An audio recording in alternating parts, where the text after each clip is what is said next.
Well, it looks Okay, like we have a hello. great group.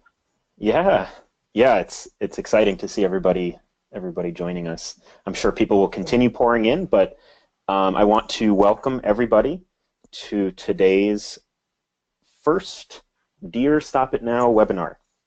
Is my child safe online? Um, I want everybody to know a couple of housekeeping things, and we're going to dive into the content of what we're doing today as quickly as possible. So my name is Ben Gaddis. I am the Training and Development Specialist at Stop It Now. And we have Jenny Coleman with us, our director. We also have Lily Lawrence, our communications director, on the line in chat, ready to answer any technical issues that anybody has, particularly with the audio. If you're having trouble with your internet connection, you can use the audio pin that shows up in the audio section on your toolbar. I do want everybody to know that just for the sake of clear audio for everybody, that everyone will be muted. We may open that up if we have some time at the very end for some questions, Q&A.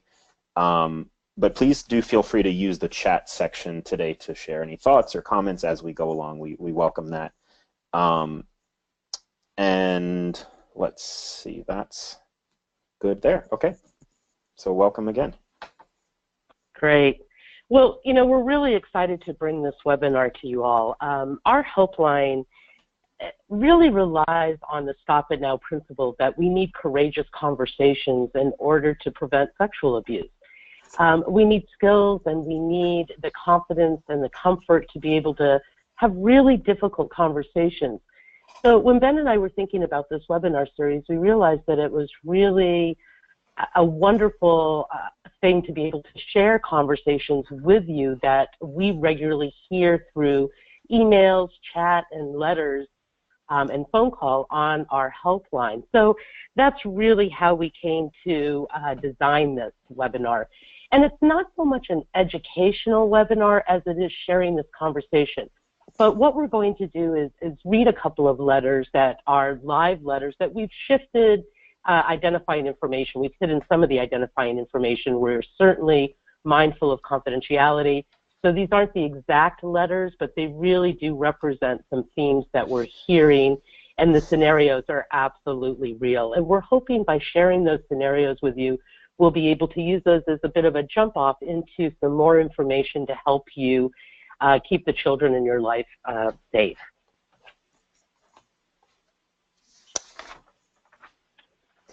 Just a quick reminder, too, to everybody that there is going to be a brief survey that's going to pop up at the end. This is our first time doing this format of webinar in this exact style, so we really welcome any and all of your feedback, so please help us out and take a minute or two at the end to do that. That's going to pop up on your screen. It'll also be in the follow-up email that you get. Absolutely. Absolutely. Thanks for saying that, Ben. Sure. Yeah.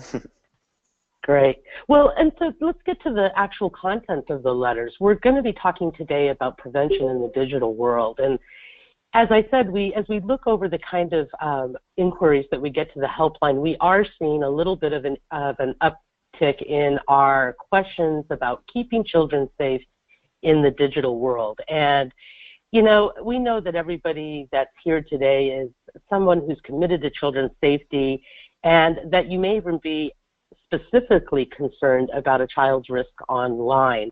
And if you're on this webinar too, we know that you probably are wondering, how do I talk about internet safety with children, with parents, with the adults that I work with? And in some ways, internet safety is really similar to talking about sexual safety, because as adults and as older adults, some of us may be struck by that fear of, I don't really know enough. I don't really have the right questions. I don't really have the right tools.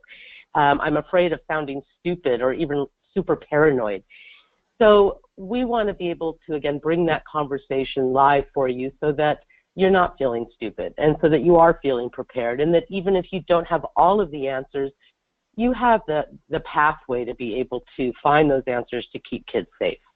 Mm.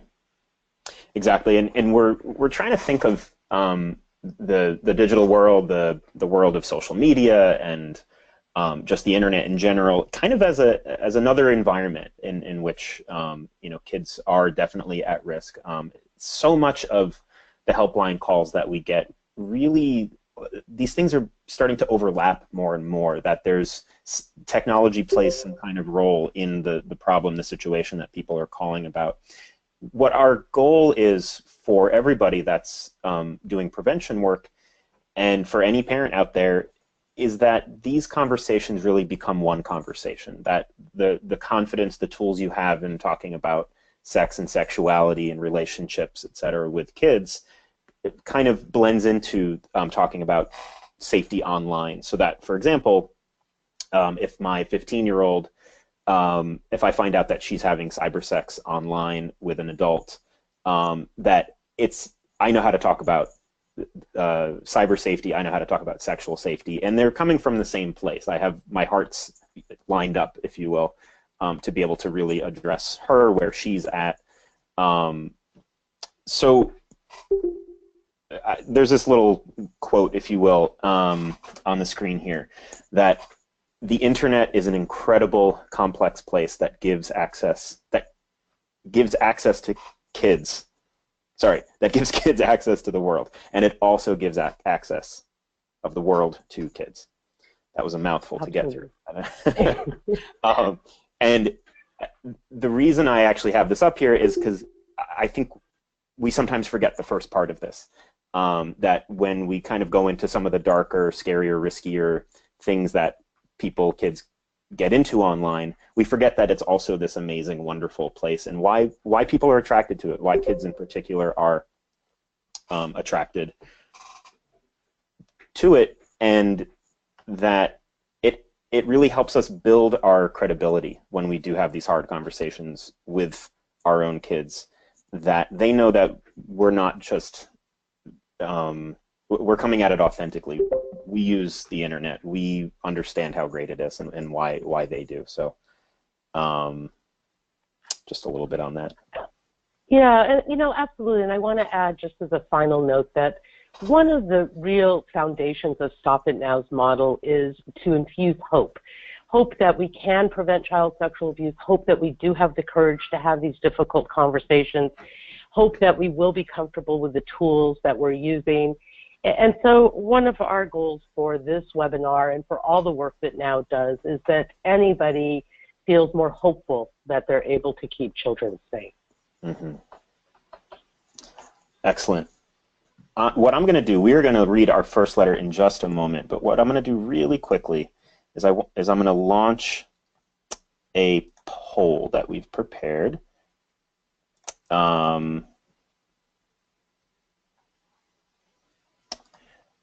Should show up on your screen now, and if everyone can just take a moment and select here. I've talked to children under my care, whether this is clients, patients, biological kids, adopted kids, foster kids, students, you name it. I've talked to them about cyber safety, either never, once, only when there are problems and in reaction to that, on a regular basis, or constantly. I should be teaching this webinar. So it'll be interesting to see what people choose. Looks like we are, more than half of you have voted. Just take another moment there.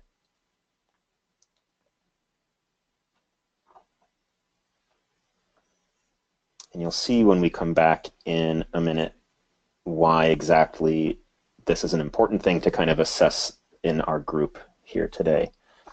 Hey, Ben, while you're just getting the end of those results, I just want to note, because I've seen a question about whether the PowerPoint will be available at the end, and so just so everybody knows that you will get a link after this training that sends you all of the materials, which includes a copy of the PowerPoint as well as a recording of the webinar in case you need to watch it a second time. Exactly, and actually all those materials you can find in your materials section on your toolbar. You should be able to open that up even right now. So thanks for that question, and again, please feel free to ask questions as we go along. I'm going to close this. Just about everyone has voted. We will come back to the results in a minute.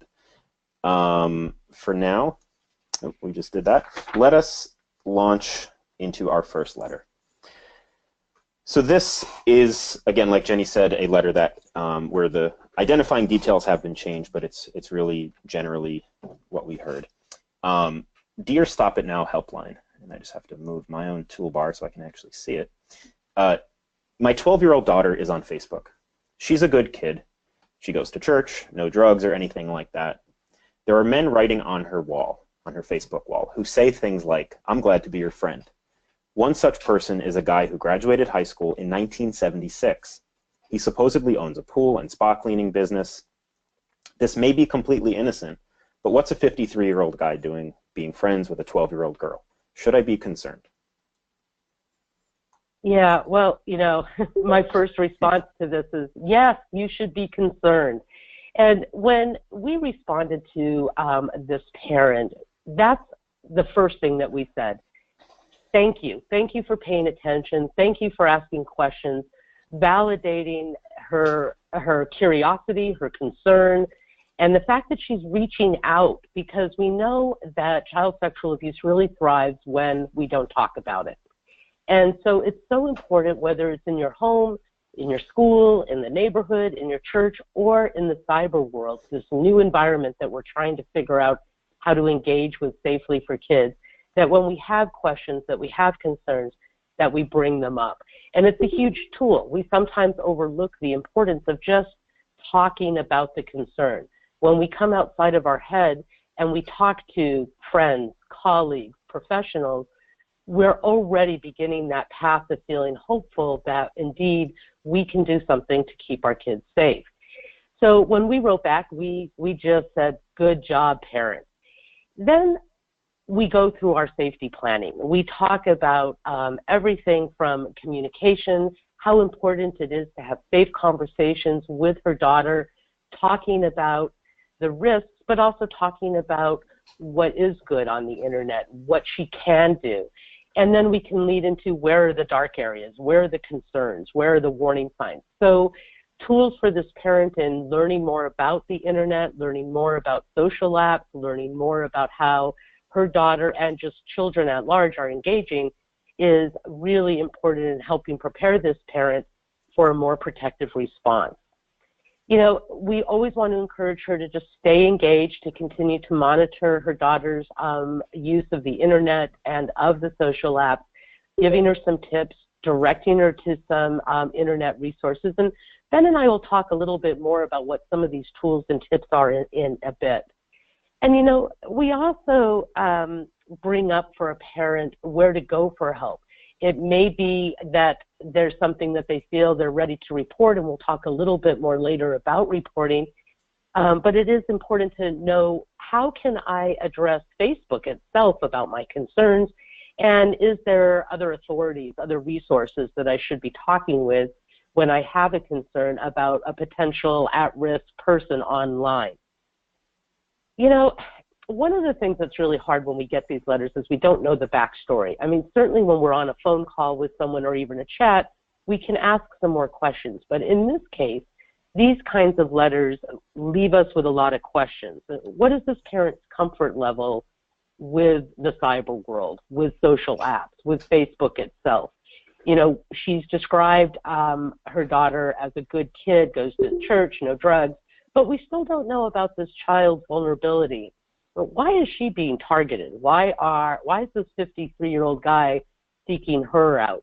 What are her own social skills? What is her own ability to problem solve and to think quickly to get out of situations? So we're never sure what that whole background is. And so we really try to be as inclusive in our response as possible so that we can set up, again, that pathway for her to be able to access the resources. Mm-hmm. Exactly. And like Jenny's been saying, what we're going to try to do as we go along here today is go through some information that sort of shares with you a lot of our own process when we do get calls in general, and calls that are different than this, but all involving cyber safety. So you'll see we'll have some slides in a bit that kind of go into more specifics about some things. I do want to talk a minute about basically why we launched that poll a minute ago.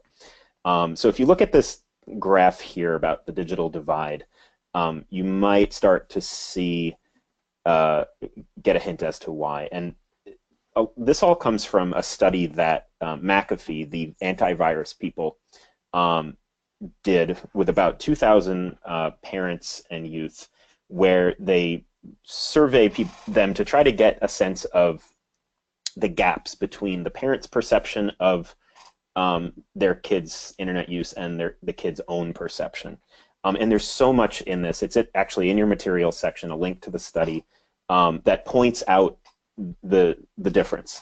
And there's some really significant ones. I think the biggest one is that 71% of parents surveyed said that they've had a conversation with their kids about online safety, but apparently only 44% of kids, almost close to half, actually agree that yes, my parents have sat down with me and had this conversation before. That's a pretty significant difference. I think as I was seeing the poll, which I'm going to share with everybody on the screen right now, those numbers are actually they're pretty close to our audience poll.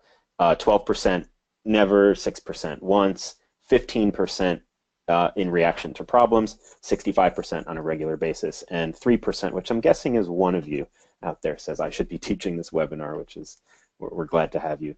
And that's 87% of you guys voted. So it's really interesting that, maybe if we surveyed your own kids, they could possibly have a different perception. I know this is a very sophisticated audience we have today. I'm not calling anybody out about that, but that's definitely one of the main things that this McAfee study showed.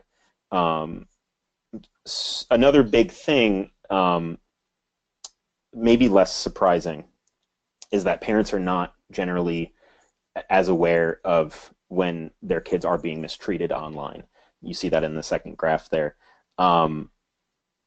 The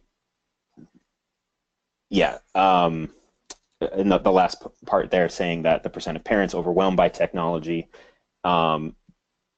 kids are actually well aware that that's maybe one of the reasons why there's this big gap, this divide, is that they know their parents are overwhelmed. They know their parents don't get it necessarily. A lot of the other interesting findings from this sort of start to point out what can be done. How can this be addressed, this pretty significant gap between parents and kids? And really the bottom line, I think, from the study that I got out of it was that I think it was about half of the kids in the survey said that if they knew that their parents were watching or even cared about what they were doing online on an ongoing basis, that is, so not just one talk, but ongoing, they would totally change their behavior.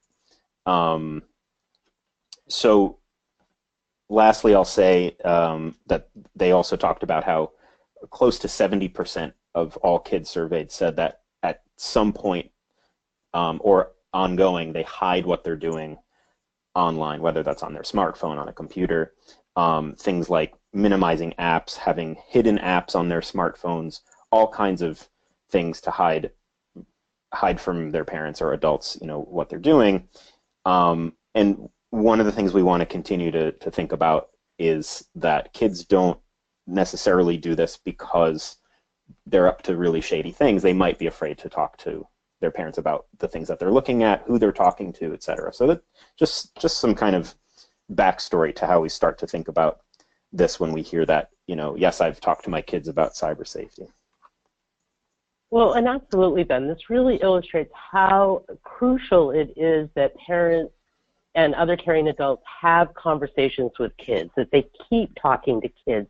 This is what will bridge that digital divide. So even though kids think that we're not talking to them, and we think we are talking to them, we know that the more that we sound like a broken record, the more that we keep talking with them, the more opportunities we have for that to actually sink into their heads.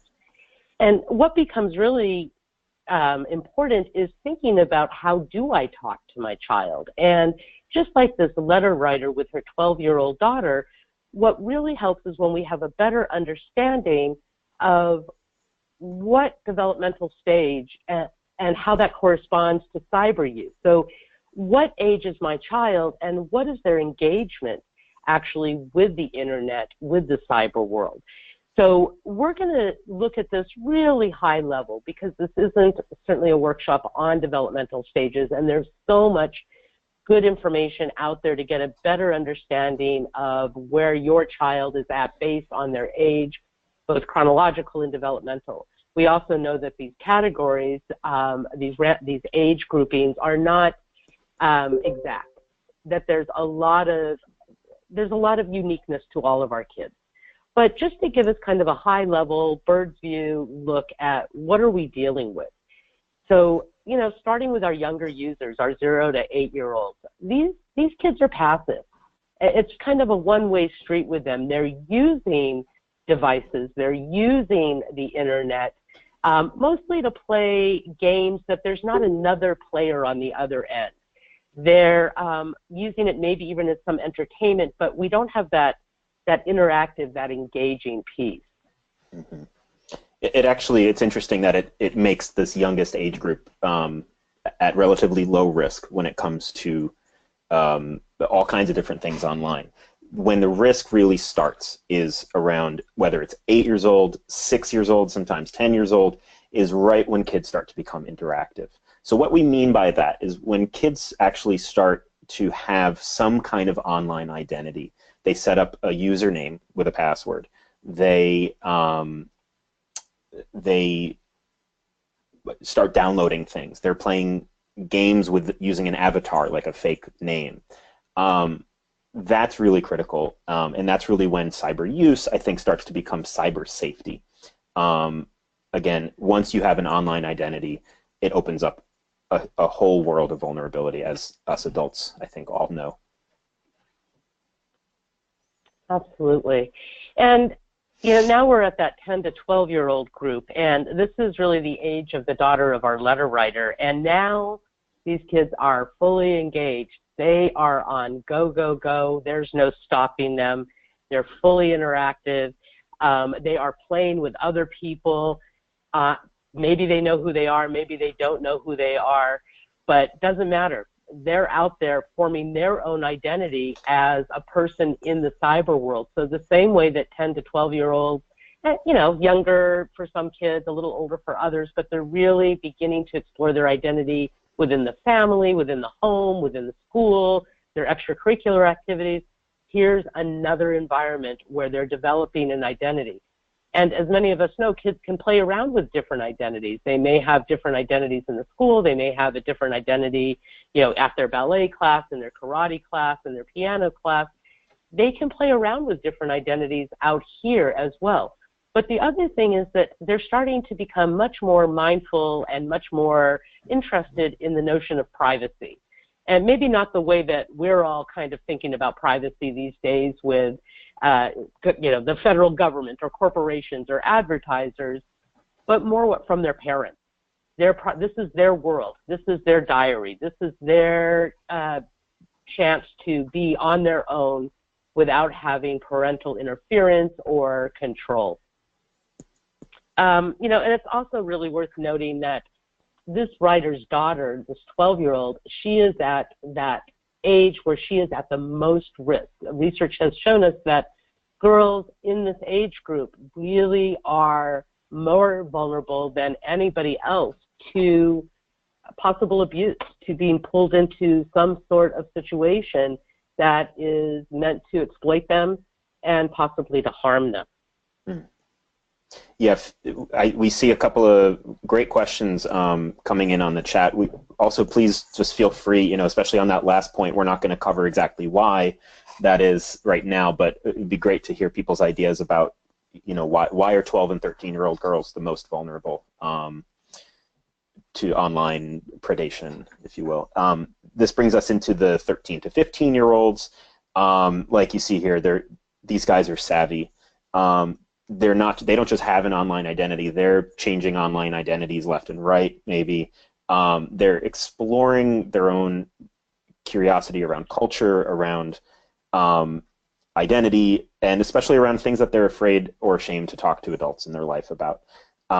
Interestingly, the legal age in the United States for having a social media account across the board is 13, and yet we see kids 12 and younger having things like Facebook accounts and profiles, as we do with the letter writer here.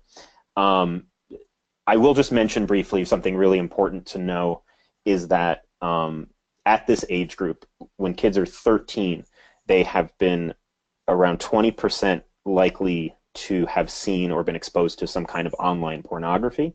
And by the time they're 15, by the time they leave this age group, over just a couple of years, that number goes up to around 50%. So exposure to online pornography, nudity, inappropriate stuff online, that starts to really ramp up around this age. We're not going to spend too much time talking about our 16 and up young adults. Really, a lot of the same stuff goes on for them. A lot of the same concerns they share with adults.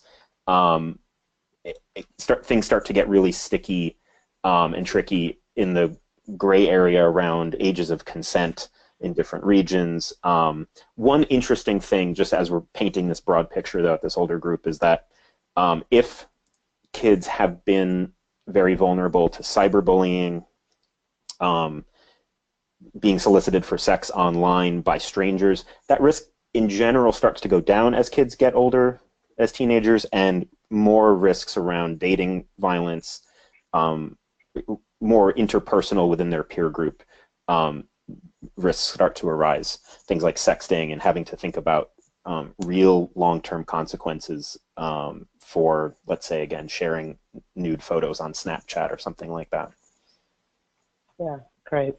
Just a final comment, and I actually saw a good question in the chat that relates to this, is we want to understand that kids who have developmental differences, kids who have experienced trauma in their life, kids who have even just a lot of stressors going on, that all of these can also affect a child's cyber use regardless of the age that they're at. And we did then have a question about how do you teach cyber safety to a child who does have some developmental delays. And if we have time in our question and answer period, I'd certainly like to revisit that. But real quickly, what I want to say about that is the same rules around safety planning in all other areas in that child's life should be applied to their internet use. So the tips and tools that we use with kids to talk with them about what's safe and what's not safe, what's healthy and what's not healthy, the tools that we use such as role plays, whether it's practicing with a child,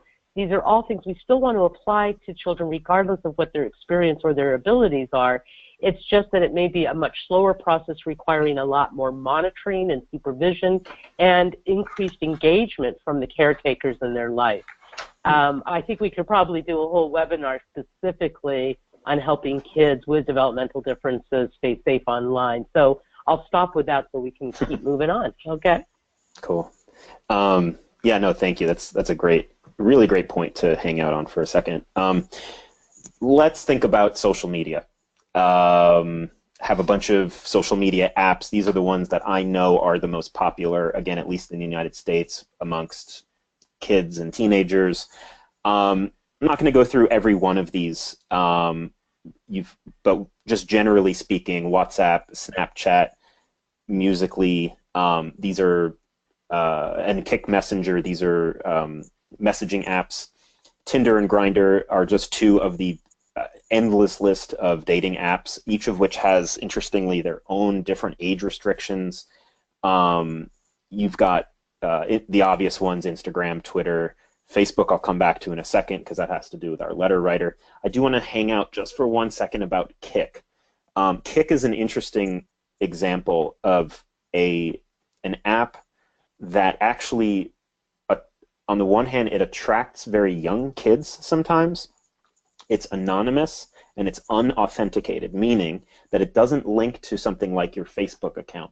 So anyone can set up a Kick Messenger account any number of times, and I don't believe there are any age restrictions on Kick per se.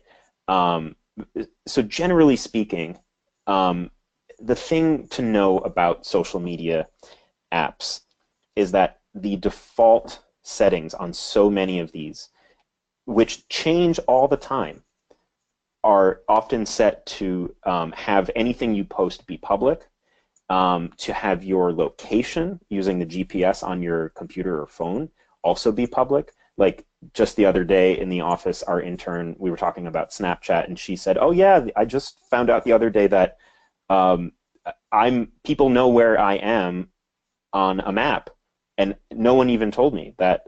Snapchat didn't even tell me that setting was changing." So that kind of stuff happens all the time with social media apps.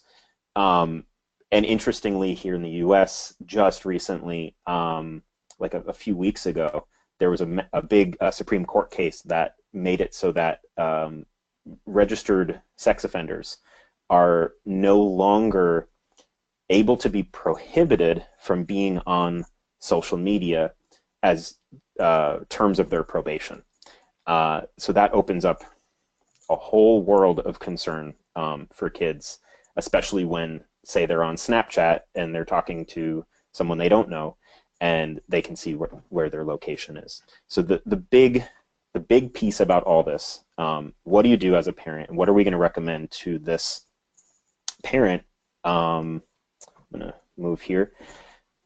Is that you have to manually go in and change the privacy settings on any app that you know your kid is on. The screen that you can see here, you get to by going to facebook.com/privacy. You log in, you go to settings, you go to how to connect, and then it pulls up this screen, and this is how you can change who can send a friend request to your kid. We do know that there was an FBI study recently that said that 70% of kids will accept a friend request from someone they don't know. So to prevent that, we recommend manually going in and changing it so that they can only get requests from friends of friends. Yeah, that's Yeah. Oh, the last thing. Sorry, I'll say about Facebook, and this is in your materials section also. Because they're like the big social media company, they have come under extra scrutiny and pressure to provide all kinds of resources, and they've actually come up with some really, really good ones that we have a link to, the one about cyberbullying, which is again on facebook.com/privacy. It's in your materials. They have some great things for anybody about, what do I do if me or a friend or my kid is being bullied on Facebook? How do I address that? And it is amazing. Our Helpline writer's daughter is 12, and she's on Facebook. I mean, if I understand this correctly, she's not supposed to be on Facebook. But as any of us know who worked with kids, that doesn't really mean anything. Kids break rules. It's kind of their job, right? They don't see black and white. They see gray. So even if they have a safety plan that says children in our household, in our program, in my care, do not follow the rules of social media and can only access social media apps when their age is permitted, it doesn't mean that kids follow through. So we want to be prepared. As parents and caregivers, we want to be prepared to have conversations with our kids about the risks of social media and about the apps that they use. We want to bridge that divide. But we also need to know what's going on with our kids so we know what to talk with them about. We need to know what it is that we're going to monitor. Yeah. Yeah, so this whole idea of monitoring, hope you like the the symbol of monitoring that I've put on the slide here, the drone. What does it mean when we say monitoring, and what does effective monitoring mean? I think it's a really good question, because I think maybe the impulse with kids that I've cared for or in programs that I've worked in, the impulse is just to spy on them, to use things like keystroke monitoring and have cameras everywhere to see what kids are doing all the time. And again, I will welcome any comments on chat here about why spying is not effective, why it's not a good idea to just follow every single letter and tap that most kids will do on their devices. Of course, there's exceptions to that. We can maybe get into a little later. The main thing here, though, is to think of monitoring cyber safety in general, as I have up here, as mindfulness. Think of it as a moving target. Think of it as it's always going to be a different day. As my kid gets older, they're going to have different needs developmentally. They're going to need more privacy, and they're going to demand privacy, and they're going to work around parental controls that I've placed if they're too strict, right? Really key is communication. I mean, it just always keeps coming back to good communication before there's a risk, when there's the slightest warning sign of a risk, and certainly when there's more warning signs. But having these conversations with these kids, with our kids, is just critical. And you know, the thing about communication is that there really isn't any shortcut. So we've put together some tips that we offer parents when in our letters and in our emails about, you know, well, how do you talk about this? And the first thing is, it is absolutely okay to be a nosy parent. If you want to know what they're doing, ask them. If you want to know, well, what's the purpose of this game? Ask them. If you want to know who they're talking to, ask them. The more you ask questions, the more that will lead to more questions, and the more that you'll be able to be in conversation with your kids. And then you can talk about the rules, you know, where they can go, what they can do, what's good about the internet, and what you hope that they'll explore and enjoy, and where there's scary places, where they're not allowed to go because of laws or age restrictions, and what your worries are. Talking with it, making sure that they're very clear on what your expectations are is critical. And that's great. That ties into something we talk a lot about. We offer on the helpline and in our live trainings when we're just talking about sexual safety in general, is to really come forward and not be afraid to talk about your own personal values, your family values, your cultural values, and model them. Say, this is how I stay safe online. You know, I'm also at risk from identity theft and you know, weirdos talking to me in that I don't know. So this is what I do, and a lot of that comes down to just being upfront with this is why this app is blocked on your phone. This is the exact risk, and this is why we do it. Rather than, you know, a kid on their computer or smartphone going to Google image search and typing in XXX porn images, and then nothing comes up, and they're like surprised that because they thought there was porn on the internet, which there is, but they didn't know that their parents are blocking that. So being upfront about it and saying, yeah, this is exactly what is out there, and this is why, you know, I don't want you to be seeing it. Right. This is part about teaching them about healthy and appropriate relationships, and we model that because we're honest, we're clear, you know, we bring up the concerns, and this is in turn showing kids how to talk about worries that they have, issues, concerns, activities, relationships that they're in, friendships that they're in. So it may seem kind of a strange thing that the internet doesn't always feel like a relationship, but for younger folks and for kids, for many of them, this is where they live with their friendships. So we don't want to ignore how important it is to talk about, how do I know what a good friend is? How do I know what characteristics make a good friend? And ignore applying that to the cyber world also.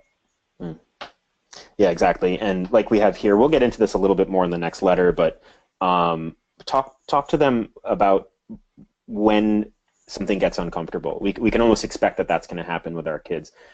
How do they wiggle out of an uncomfortable situation? And I think a really, really big, important message to always come back to is that this stuff is always changing, right? It's changing for adults, it's changing for kids. So reminding them that it is never too late to communicate. When all else has failed and all trust has been lost, we can still talk. You know, kids coming to us, even when they know they've made a mistake, is really, really important. Yeah, absolutely. And, you know, this helpline writer may not feel a need to make a report. And often, though, the resources that we report to can be useful resources for us for a consultation. Many local police stations do have an internet safety task force.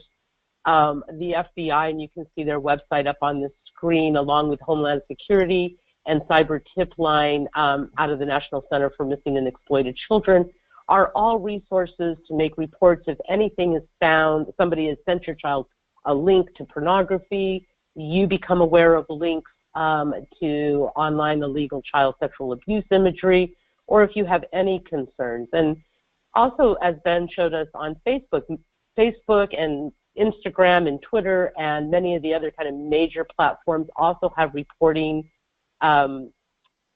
resources on their website as well. And the other thing is checking in with your internet and phone provider to block people. So if there are folks that are harassing our children or ourselves even, we often can do something. But one of the things that does feel so scary about the cyber world is we're not sure what can be done. And so again, it brings us back to call and ask questions. It's important. And you may choose to make a report. It may be that actually somebody is tracking this guy who's reaching out and trying to befriend 12-year-olds. So it's important that we do share this information with other folks. Kind of back to our writer, I just want to point out that our letter didn't focus on reporting. We included it as a resource, but we didn't end with that.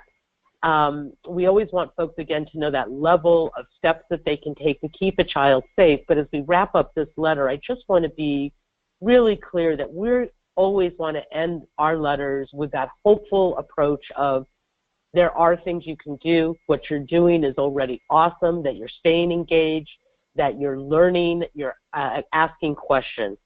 We want to appreciate parents, the job that they have these days of keeping kids safe online. I have to tell you that for many of us probably on this webinar, our parents did not have this challenge. They barely even had the challenge of worrying about dropping us off at the playground, but now the internet has become a whole new playground that our children are being dropped off in. And that's said without any judgment. It's just the reality.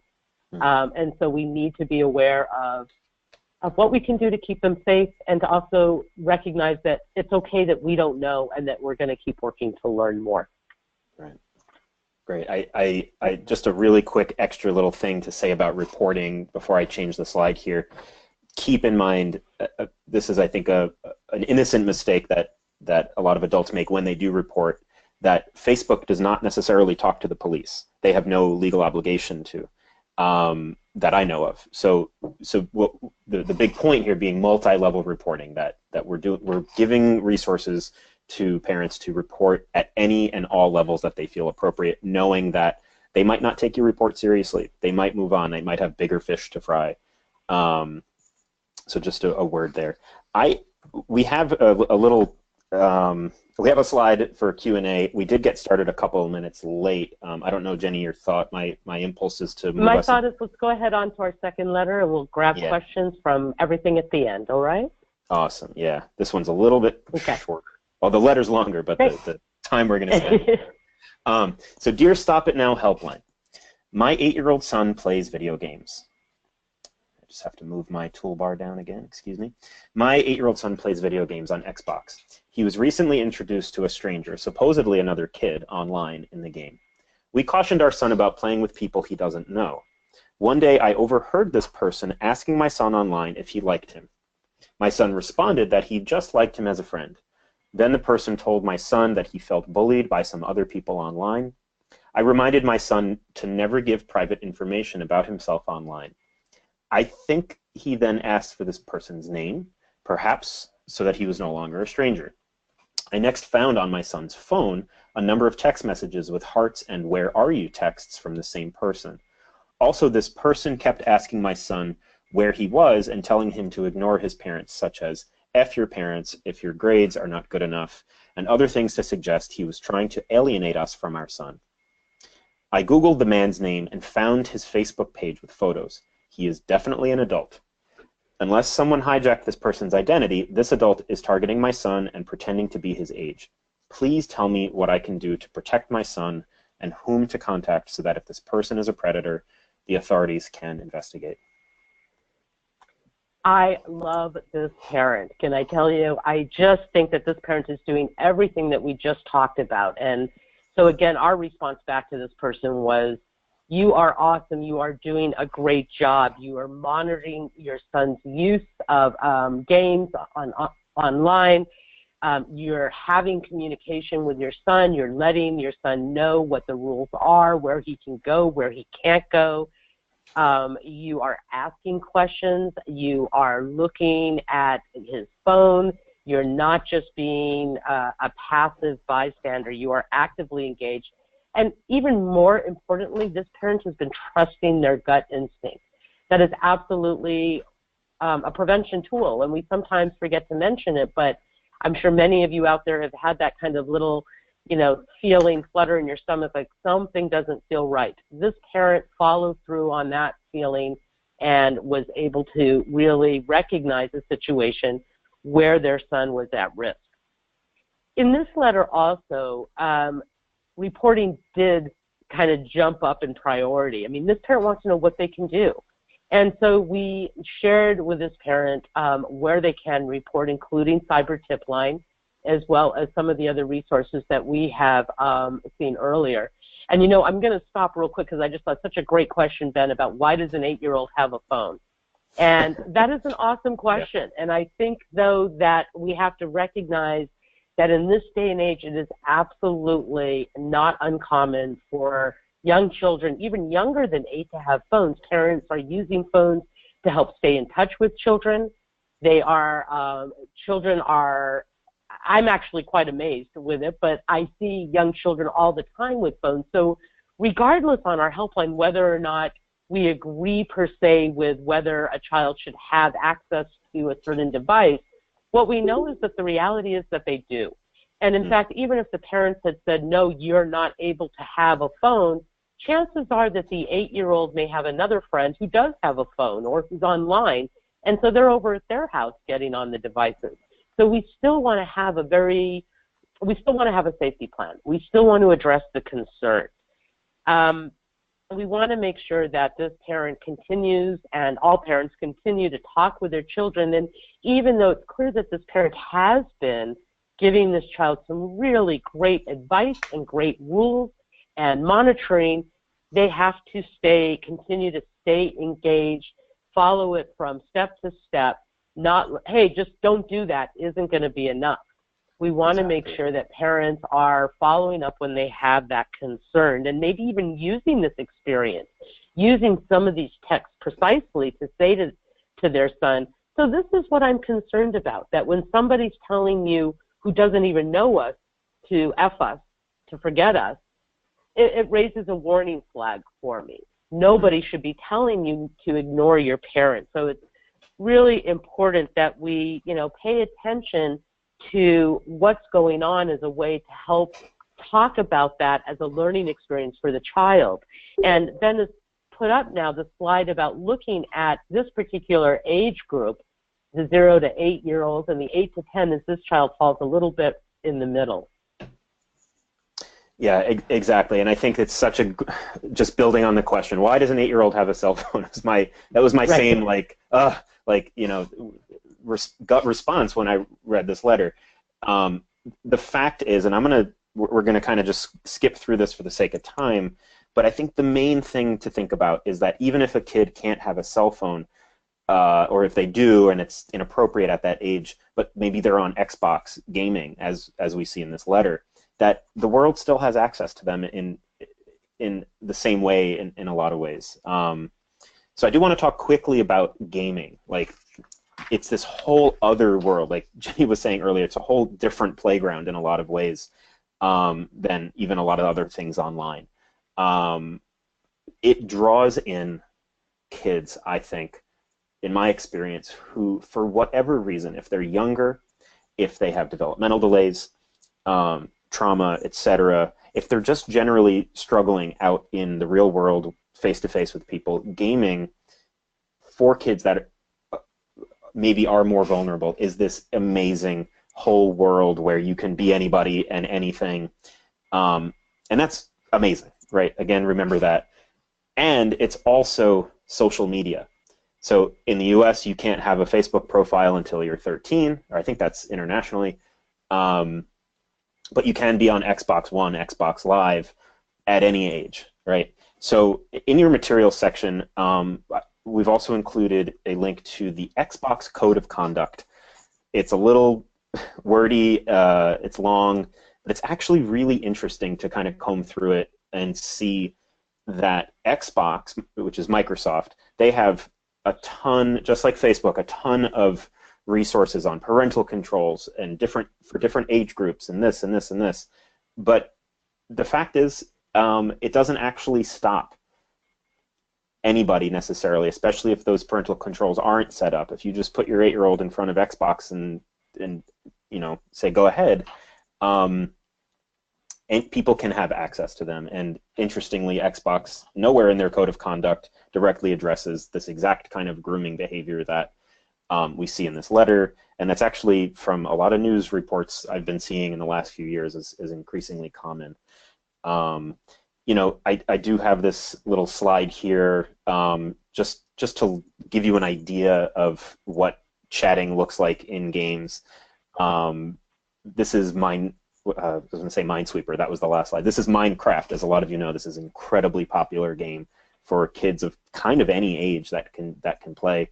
And often, again, if you're unaware, Minecraft does have a chat function if you're playing live online with other people. And there are rules. You can see these people trying to enforce around reporting and just from somebody using profanity there. So again, this parent really rocks. She was really paying attention to the warning signs that somebody out there could be unsafe for their child. I mean, this person was seeking pity, kind of putting out the poor me story. They were really persistent. They were constant. I mean, it went to texting, why aren't you answering me? They were undermining the parents, really saying ignore the people that keep you safe. And they had a false identity.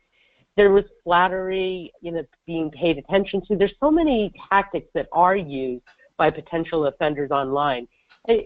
One of the bigger ones is the offering gifts and rewards. Like, listen, I can be your friend and give you some extra gold coins or give you a power boost.